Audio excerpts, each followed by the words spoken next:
ओम शांति। आज बाबा के 28 दिसंबर के महावाक्य हैं। बाबा ने कहा, मीठे बच्चे, बाप आए हैं तुम्हें सर्व खजानों से माला माल बनाने। तुम सिर्फ ईश्वरीय मत पर चलो, अच्छी रीति पुरुषार्थ कर वर्षा लो, माया से हार नहीं खाओ। प्रश्न है, ईश्वरीय मत, दैवी मत और मनुष्य मत में कौन सा मुख्य अंतर है? उत्तर है, ईश्वरीय मत से तुम बच्चे वापस अपने घर जाते हो, फिर नई दुनिया में ऊंच पद पाते हो। दैवी मत से तुम सदा सुखी रहते हो, क्योंकि वह भी बाप द्वारा इस समय की मिली हुई मत है, लेकिन फिर भी उतरते तो नीचे ही हो। मनुष्य मत दुखी बनाती है। ईश्वरीय मत पर चलने के लिए पहले पहले पढ़ाने वाले बाप पर पूरा निश्चय चाहिए। ओम शांति। बाप ने अर्थ तो समझाया है। मैं आत्मा शांत स्वरूप हूँ। जब ओम शांति कहा जाता है तो आत्मा को अपना घर याद आता है।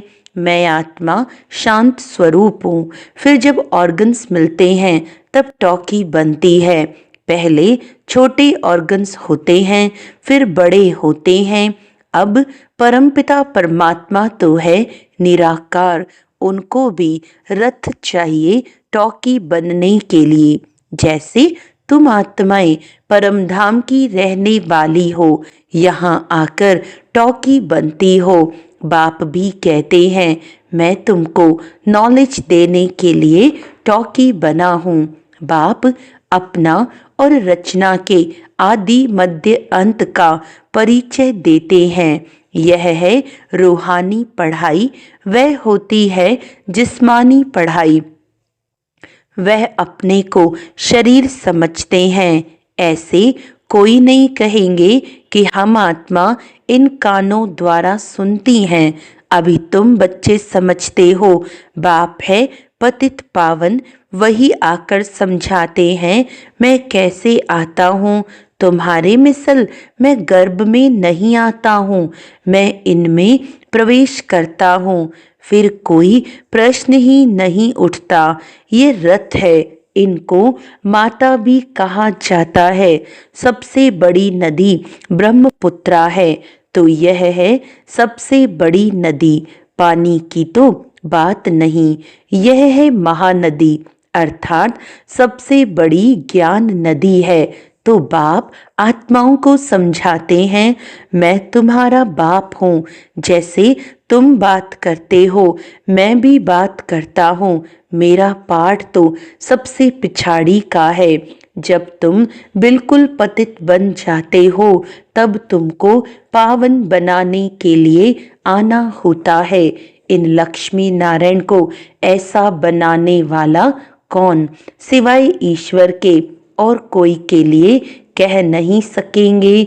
बेहद का बाप ही स्वर्ग का मालिक बनाते होंगे ना। बाप ही ज्ञान का सागर है। वही कहते हैं, मैं इस मनुष्य सृष्टि का चैतन्य बीज हूँ। मैं आदि मध्य अंत को जानता हूँ। मैं सत्य हूँ, मैं चैतन्य बीज रूप हूँ। इस सृष्टि रूपी झाड़ की मेरे में नॉलेज है। इसको सृष्टि चक्र अथवा ड्रामा कहा जाता है। ये फिरता ही रहता है। वह हद का ड्रामा 2 घंटे चलता है। इसकी रील 5000 वर्ष की है। जो जो टाइम पास होता जाता है 5000 वर्ष से कम होता जाता है। तुम जानते हो पहले हम देवी देवता थे, फिर आहिस्ते आहिस्ते हम क्षत्रिय कुल में आ गए। ये सारा राज बुद्धि में है ना, तो ये सिमरन करते रहना चाहिए। हम शुरू शुरू में पाठ बजाने आए तो हम सो देवी देवता थे। 1250 वर्ष राज्य किया। टाइम तो गुजरता जाता है ना। लाखों वर्ष की तो बात ही नहीं, लाखों वर्ष का तो कोई चिंतन कर भी न सके। तुम बच्चे समझते हो हम ये देवी देवता थे, फिर पाठ बजाते वर्ष पिछाड़ी वर्ष पास करते करते अभी कितने वर्ष पास कर चुके हैं। धीरे धीरे सुख कम होता जाता है। हर एक चीज सतो प्रधान सतो रजो तमो होती है, पुरानी जरूर होती है। ये फिर है बेहद की बात। ये सब बातें अच्छी रीति बुद्धि में धारण कर फिर औरों को समझाना है। सब तो एक जैसे नहीं होते, जरूर भिन्न भिन्न रीति समझाते होंगे। चक्र समझाना सबसे सहज है। ड्रामा और झाड़ दोनों मुख्य चित्र है। कल्प वृक्ष नाम है ना, कल्प की आयु कितने वर्ष की है ये कोई भी नहीं जानते। मनुष्यों की अनेक मत है, कोई क्या कहेंगे कोई क्या कहेंगे। अभी तुमने अनेक मनुष्य मत को भी समझा है और एक ईश्वरीय मत को भी समझा है। कितना फर्क है। ईश्वरीय मत से तुमको फिर से नई दुनिया में जाना पड़े और कोई की भी मत से, दैवी मत व मनुष्य मत से वापस नहीं जा सकते। दैवी मत से तुम उतरते ही हो क्योंकि कला कम होती जाती है। आसुरी मत से भी उतरते हो, परंतु दैवी मत में सुख है, आसुरी मत में दुख है। दैवी मत भी इस समय बाप की दी हुई है, इसीलिए तुम सुखी रहते हो। बेहद का बाप कितना दूर दूर से आते हैं। मनुष्य कमाने के लिए बाहर जाते हैं, जब बहुत धन इकट्ठा होता है तो फिर आते हैं। बाप भी कहते हैं मैं तुम बच्चों के लिए बहुत खजाना ले आता हूँ, क्योंकि जानता हूँ तुमको बहुत माल दिए थे, वह सब तुमने गंवा दिया है। तुमसे ही बात करता हूँ जिन्होंने प्रैक्टिकल में गंवाया है। 5000 वर्ष की बात तुमको याद है ना? कहते हैं हाँ बाबा, 5000 वर्ष पहले आपसे मिले थे, आपने वर्षा दिया था, अब तुमको स्मृति आई है। बरोबर बेहद के बाप से बेहद का वर्षा लिया था। बाबा आपसे नई दुनिया की राजाई का वर्षा लिया था। अच्छा फिर पुरुषार्थ करो, ऐसे नहीं कहो बाबा माया के भूत ने हमको हरा दिया। देह अभिमान के बाद ही तुम माया से हारते हो। लोभ किया, रिश्वत खाई, लाचारी की बात और है। बाबा जानते हैं लोभ के सिवाय पेट पूजा नहीं होगी। हर्जा नहीं, भल खाओ, परंतु कहाँ फंस नहीं मरना, फिर तुमको ही दुख होगा। पैसा मिलेगा, खुश हो जाएंगे, कहाँ पुलिस ने पकड़ लिया तो जेल में जाना पड़ेगा। ऐसा काम नहीं करो, उसका फिर रिस्पॉन्सिबल मैं नहीं हूँ। पाप करते हैं तो जेल में जाते हैं, वहाँ तो जेल आदि होता नहीं। तो ड्रामा के प्लान अनुसार जो कल्प पहले तुमको वर्षा मिला है 21 जन्मों के लिए, वैसे ही फिर लेंगे। सारी राजधानी बनती है, गरीब प्रजा साहूकार प्रजा, परंतु वहाँ दुख होता नहीं। ये बाप गारंटी करते हैं। सब एक समान तो बन न सके। सूर्यवंशी चंद्रवंशी राजाई में सब चाहिए ना। बच्चे जानते हैं कैसे बाप हमको विश्व की बादशाही देते हैं, फिर हम उतरते हैं। स्मृति में आया ना, स्कूल में पढ़ाई स्मृति में रहती है ना, यहाँ भी बाप स्मृति दिलाते हैं। ये रूहानी पढ़ाई दुनिया भर में और कोई पढ़ा न सके। गीता में भी लिखा हुआ है मन मना भव, इसको महामंत्र वशीकरण मंत्र कहते हैं, अर्थात माया पर जीत पाने का मंत्र। माया जीते जगत जीत। माया 5 विकार को कहा जाता है। रावण का चित्र बिल्कुल क्लियर है। 5 विकार स्त्री में, 5 विकार पुरुष में, इनसे गधा अर्थात टट्टू बन जाते हैं, इसीलिए ऊपर में गधे का शीश देते हैं। अभी तुम समझते हो, ज्ञान बिगर हम भी ऐसे थे। बाप कितना रमणीक रीति बैठ पढ़ाते हैं। वह है सुप्रीम टीचर। उनसे जो हम पढ़ते हैं वह फिर औरों को सुनाते हैं। पहले तो पढ़ाने वाले में निश्चय कराना चाहिए। बोलो, बाप ने हमको ये समझाया है, अब मानो ना मानो। ये बेहद का बाप तो है ना। श्रीमत ही श्रेष्ठ बनाती है, तो श्रेष्ठ नई दुनिया भी जरूर चाहिए ना। अभी तुम समझते हो, हम किचड़े की दुनिया में बैठे हैं, दूसरा कोई समझ ना सके। वहां हम बहिश्त स्वर्ग में सदा सुखी रहते हैं। यहाँ नरक में कितने दुखी हैं। इसको नरक कहो, वह विषय वैतरणी नदी कहो, पुरानी दुनिया छीछी है। अभी तुम फील करते हो, कहाँ सतयुग स्वर्ग, कहाँ कलयुग नरक। स्वर्ग को कहा जाता है वंडर ऑफ वर्ल्ड, त्रेता को भी नहीं कहेंगे। यहाँ इस गंदी दुनिया में रहने में मनुष्यों को कितनी खुशी होती है। विष्टा के कीड़े को भ्रमरी भूं भूं कर आप समान बनाती है। तुम भी किचड़े में पड़े हुए थे, मैंने आकर भूं भूं कर तुमको कीड़े से अर्थात शूद्र से ब्राह्मण बनाया है। अभी तुम डबल सिरताज बनते हो, तो कितनी खुशी रहनी चाहिए। पुरुषार्थ भी पूरा करना चाहिए। बेहद का बाप समझानी तो बहुत सहज देते हैं, दिल से लगता भी है। बाबा सच सच कहते हैं, इस समय सभी माया की दुबन में फंसे हुए हैं। बाहर का शो कितना है। बाबा समझाते हैं, हम तुमको दुबन से आकर बचाते हैं, स्वर्ग में ले जाते हैं। स्वर्ग का नाम सुना हुआ है, अभी स्वर्ग तो है नहीं, सिर्फ ये चित्र हैं। ये स्वर्ग के मालिक कितने धनवान थे। भक्ति मार्ग में भल रोज मंदिरों में जाते थे, परंतु ज्ञान कुछ नहीं था। अभी तुम समझते हो, भारत में ये आदि सनातन देवी देवता धर्म था।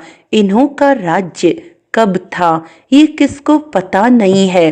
देवी देवता धर्म के बदले अब फिर हिंदू हिंदू कहते रहते हैं।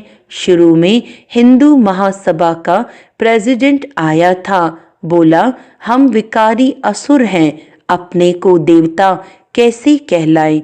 हमने कहा अच्छा आओ तो तुमको समझाएं।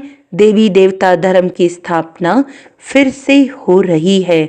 हम तुमको स्वर्ग का मालिक बना देंगे, बैठकर सीखो। बोला दादाजी फुर्सत कहाँ। फुर्सत नहीं तो फिर देवता कैसे बनेंगे। ये पढ़ाई है ना, बेचारे की तकदीर में नहीं था, मर गया। ऐसे भी नहीं कहेंगे कि वे कोई प्रजा में आएगा, नहीं, ऐसे ही चला आया था।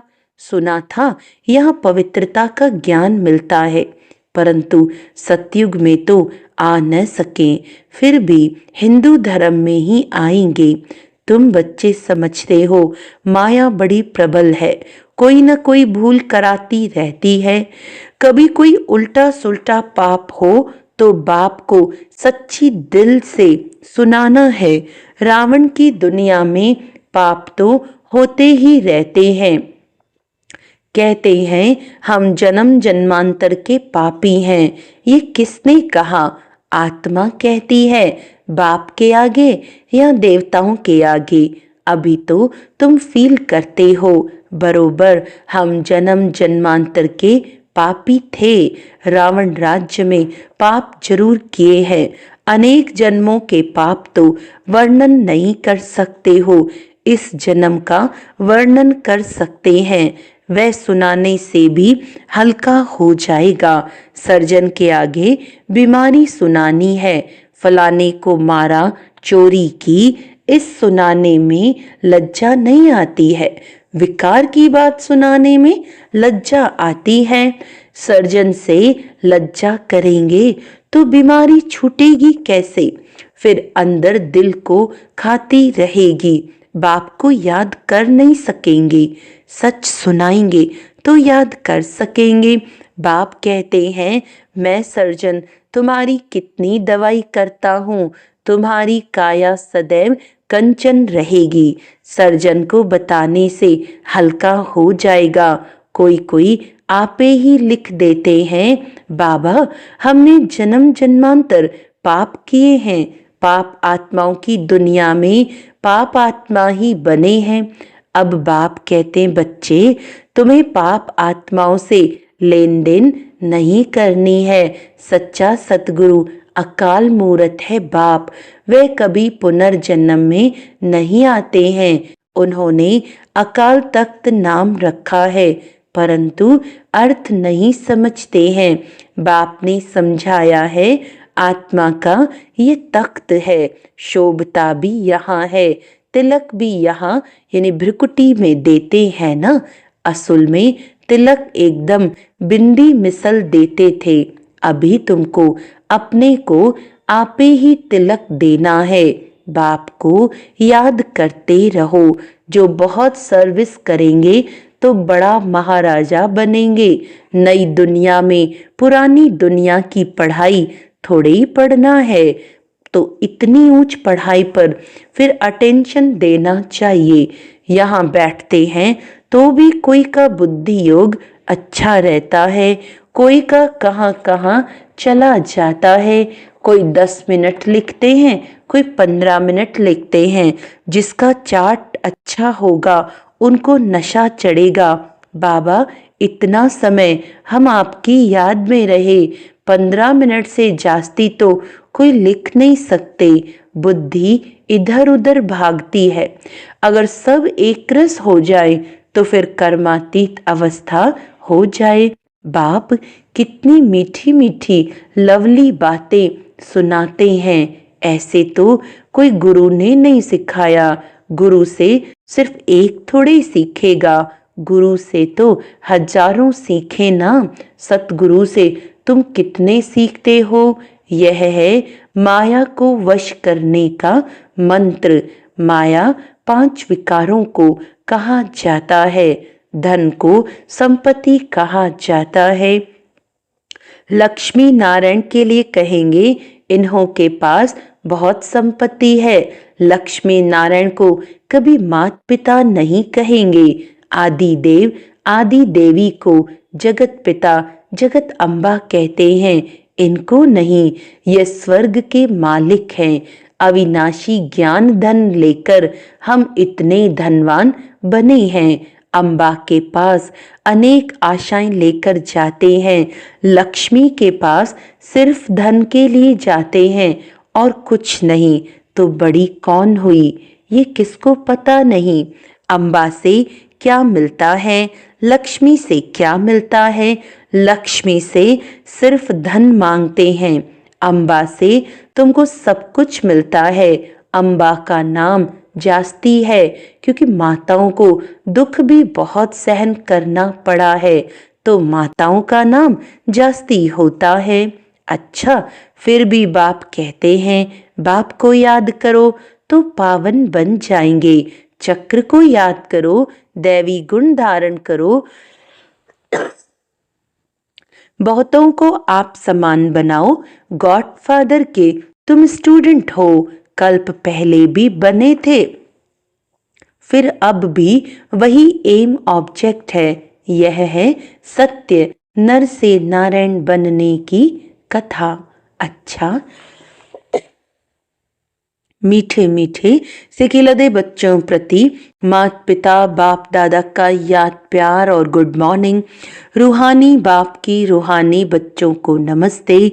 हम रूहानी बच्चों की रूहानी बाप दादा को याद प्यार गुड मॉर्निंग, नमस्ते नमस्ते नमस्ते जी।